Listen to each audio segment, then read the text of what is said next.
While McLean County voters chose to keep the county auditor, the drama surrounding that position continues. Now, 2 county employees face allegations of illegally raising money to campaign against the auditor while on the job.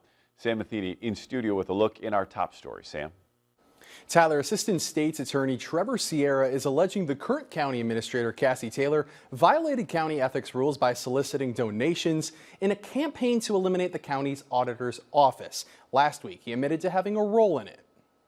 This all unfolded Thanksgiving morning when Sierra emailed county board members and Auditor Michelle Anderson reporting what he described as unethical conduct by Taylor's office. Later that afternoon, State's Attorney Erica Reynolds emailed the board saying Sierra was terminated from his job. Reynolds sent us a statement saying, "Allegations such as these are taken very seriously by both the board and my office. We are reviewing next steps and anticipate that an external investigation will be swiftly conducted. As more information is known, we will share it with the public."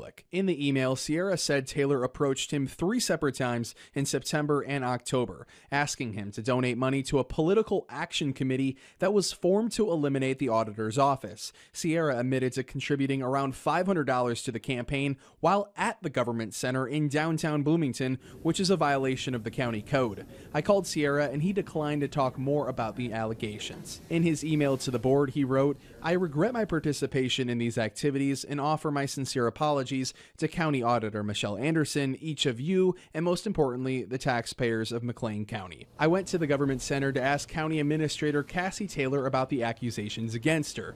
The receptionist at the front desk went back to Taylor's office and returned to tell me that she was busy. I also went to the auditor's office, but the door was locked and the lights were still on."